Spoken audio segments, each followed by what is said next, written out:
Aim right, achieve big at KR Mangalam University.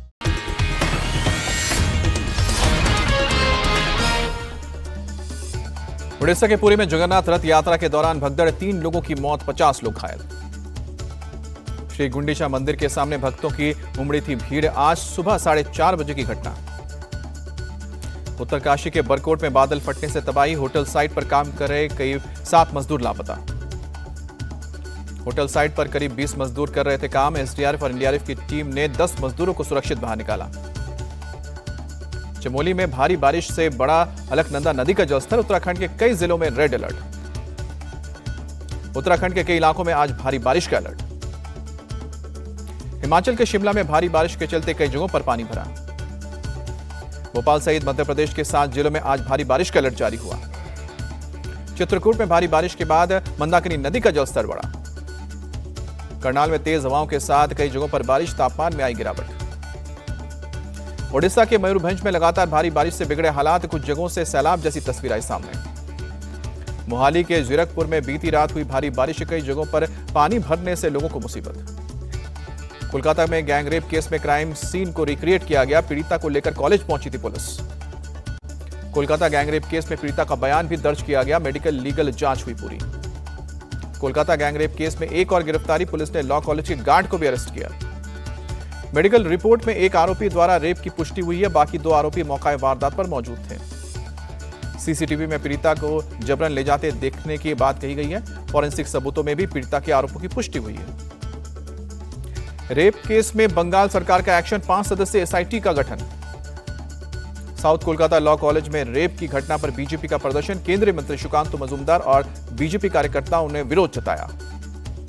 केंद्रीय मंत्री और बंगाल बीजेपी अध्यक्ष सुकांतु मजूमदार पुलिस हिरासत से रिहा हुए। कल प्रदर्शन के दौरान कोलकाता पुलिस ने हिरासत में लिया था। टीएमसी नेता मदन मित्रा का अजीबोगरीब बयान, कहा कि लड़की बुलाने पर अगर नहीं गई होती तो घटना ही नहीं होती। अभिनेत्री शेफाली जरीवाला मौत के मामले में जांच जारी। सूत्रों के मुताबिक शुरुआती जांच में लंबे समय से एंटी एजिंग दवाएं लेने को लेकर जानकारी मिली है। 27 जून को शेफाली के परिवार ने एक पूजा रखी थी, जिसकी वजह से शेफाली ने दिन भर का उपवास रखा था। इसके बावजूद शेफाली ने एंटी एजिंग दवा का इंजेक्शन लिया। पीएम मोदी आज फिर करेंगे मन की बात। कार्यक्रम का आज 123वां एपिसोड प्रसारित होगा। आकाशवाणी पर सुबह 11 बजे होगा प्रसारण। बीजेपी अध्यक्ष जेपी नड्डा आज गुरुग्राम जाएंगे। बूथ कार्यकर्ताओं के साथ सुनेंगे पीएम मोदी के मन की बात। एक्सियम 4 मिशन के तहत स्पेस पहुंचे कैप्टन शुभांशु शुक्ला ने प्रधानमंत्री मोदी से बात की। इतिहास रचने के लिए बधाई दी प्रधानमंत्री ने। पीएम मोदी ने शुभांशु शुक्ला का बढ़ाया हौसला। बोले, आपके नाम में ही शुभ और नए अध्याय का मतलब है। पूरे हिंदुस्तान का समर्थन आपके साथ। पीएम मोदी ने शुभांशु से उनके अनुभव के बारे में भी पूछा। कहा कि क्या आपने अपने साथियों को गाजर का हलवा खिलाया। गृह मंत्री अमित शाह आज तेलंगाना के निजामाबाद जाएंगे। किसान सम्मेलन में शिरकत करने के साथ कुछ कार्यक्रम में हिस्सा भी लेंगे। पटना में आज वक्फ बचाओ संविधान बचाओ रैली। तेजस्वी यादव के अलावा इमरान प्रतापगढ़ी और कन्हैया कुमार भी रहेंगे। बिहार में वोटर लिस्ट में रिवीजन की प्रक्रिया शुरू। घर घर पहुंच रहे हैं डीएलओ और बीएलओ। मकसद है कोई योग्य मतदाता ना छूटे। संविधान के आर्टिकल 326 के तहत चुनाव आयोग बिहार के वोटर लिस्ट में कर रहा है रिवीजन। आरजेडी समेत कई नेता कर रहे हैं विरोध। बिहार बीजेपी अध्यक्ष दिलीप जायसवाल का तेजस्वी यादव पर पलटवार। का कि चुनाव आयोग के बारे में ऐसी बातें ठीक नहीं। वोटर लिस्ट विवाद के बीच ओवैसी का चुनाव आयोग पर बड़ा आरोप। का कि वोटर लिस्ट अपडेट के नाम पर चुपके से एनआरसी लागू कर रहा है चुनाव आयोग। असदुद्दीन ओवैसी की भीम सिंह ने दिया जवाब। कहा कि जो देश के नहीं है उन्हें वोटर लिस्ट से नहीं देश से ही निकाल देना चाहिए। आरजेडी सांसद सुधाकर सिंह ने बीजेपी पर साधा निशाना। कहा कि चुनाव में गड़बड़ी के लिए चुनाव आयोग के कंधे पर बंदूक रखकर चला रही है। जन स्वराज चीफ प्रशांत किशोर का सीएम नीतीश पर आरोप। चुनाव से पहले फर्जी नियुक्ति पत्र बांट रहे हैं। बीएसपी चीफ मायावती ने कांग्रेस और बीजेपी पर निशाना साधा। कहा कि दोनों ने अपने स्वार्थ के हिसाब से संविधान में संशोधन किए।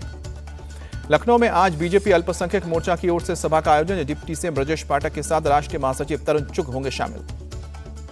दिल्ली के जंतर मंतर पर आज बुलडोजर एक्शन के खिलाफ आम आदमी पार्टी का प्रदर्शन। अरविंद केजरीवाल हो सकते हैं शामिल। दिल्ली विधानसभा में मनाएगा संविधान हत्या दिवस। विधानसभा speaker Gajendra Gupta, deputy speaker Mohan Bisht हुए शामिल। इंडिया टीवी के चेयरमैन रजत शर्मा जी भी कार्यक्रम में शामिल शिरकत की। कार्यक्रम को संबोधित करते हुए रजत जी ने इमरजेंसी के दिनों को याद किया। कहा कि सत्ता के लालच में देश को जेलखाना बना दिया है। विरोध करने पर दी जाती है यातनाएं। उपराष्ट्रपति जगदीप धनखड़ का बड़ा बयान, कहा कि संविधान की प्रस्तावना नहीं बदली जा सकती, आपातकाल के समय प्रस्तावना में संशोधन किया गया। भोपाल में गलत डिजाइन में बने पुल पर सीएम मोहन यादव का बड़ा एक्शन, मामले में 8 इंजीनियर्स पर की गई कार्रवाई। ऐशबाग में बने रेलवे ओवरब्रिज में लापरवाही पर कार्रवाई हुई, 7 इंजीनियर्स को तत्काल प्रभाव से किया गया सस्पेंड। 3 जुलाई से शुरू होगी अमरनाथ यात्रा, 3 लेयर की सिक्योरिटी होगी। जैसलमेर में भारत पाक सीमा के पास एक युवक और नाबालिग लड़की का शव बरामद हुआ, शव के पास से पाकिस्तानी सिम और आईटी कार्ड मिला। यूपी के मुजफ्फरनगर में पंडित जी वैष्णो ढाबे पर बवाल, पहचान छिपाकर दुकान चलाने के आरोप में हंगामा, कांवर रूट पर है ये दुकान। इजरायल की सेना को बड़ी कामयाबी, हमास की सैन्य शाखा के संस्थापकों में से एक हकम मोहम्मद ईसा अल ईसा को मार गिराने का दावा। भारतीय महिला टीम ने पहले T20 में इंग्लैंड को 97 रन से हराया, 5 मैचों की T20 सीरीज में अब 1-0 की बढ़त बनाई।